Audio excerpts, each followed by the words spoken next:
ಮಾಡ್ತಿರುವ ನಮ್ಮೆಲ್ಲ ಡಿಗ್ನಿಟರೀಸ್ಗೂ ನಾನು ಸ್ವಾಗತ ಮಾಡ್ತೀನಿ. ನಮ್ಮ ದರ್ಗಾ ಕ್ಲಸ್ಟರಿಂದ ಬಂದಿರುವ ಜಬೀವುಲ್ಲಾ ಶರೀಫ್ ಸರ್ಗೆ ನಾನು ಸ್ವಾಗತ ಮಾಡ್ತೀನಿ. ನಮ್ಮ ಕೋಲಾರ ತಾಲೂಕಲ್ಲಿ CRP ಆಗಿರುವ ಅಕ್ಮಲ್ ಸರ್ಗೆ ನಾನು ಸುಸ್ವಾಗತ ಮಾಡ್ತೀನಿ. ನಮ್ಮ ವಾರ್ಡ್ 17 ಆಗಿರುವ councillor and also great student Shameer Pasha ಅವರು ನಾನು ಸುಸ್ವಾಗತ ಮಾಡ್ತೀನಿ. ನಾನು ಸ್ವಾಗತ ಮಾಡ್ತೀನಿ ಜುನೇದ್ ಪಾಷಾ ಅವರು.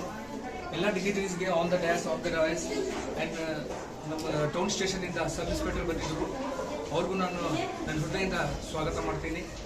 ನಮ್ಮ ಕ್ರೈಮ್ ಬ್ರಾಂಚಿಂದ ಕೋಲಾರ ಕ್ರೈಮ್ ಬ್ರಾಂಚಿಂದ assistant sub inspector Amit Khan Saheb ಅವರು ಬಂದಿದ್ದರು, ಜಾಯ್ನ್ ಆಗಿದ್ದರು ಈ ಪ್ರೋಗ್ರಾಮ್ಗೆ, ಕಾರ್ಯಕ್ರಮಕ್ಕೆ, ಫಂಕ್ಷನ್ಗೆ. ನನಗೆ ತುಂಬ ಖುಷಿಯಾಗಿತ್ತು ಎಲ್ಲರಿಗೂ ಡಿಗ್ನಿಟರೀಸ್ ಬಂದಿದ್ದಾರೆ ಅಂತ. ಎಲ್ಲರಿಗೂ ಡಿಗ್ನಿಟರೀಸ್ಗೆ ನಾನು ನನ್ನ ಹೃದಯದಿಂದ ಸ್ವಾಗತ ಮಾಡ್ತೀನಿ. And most welcome for all the dignitaries. Thank you for spending in spite of your busy schedule and making this event very successful. We are very happy and very glad to present our annual exhibition and science fair day. So students, they have really worked hard. So this is to showcase their skill set, their talent, their approach and way of executing the project. So really I believe personally they have done a fantastic job and they have made this a very beautiful event. Thank you for all the teachers, students, parents that gathered here and made this function very successful. And thank you once again.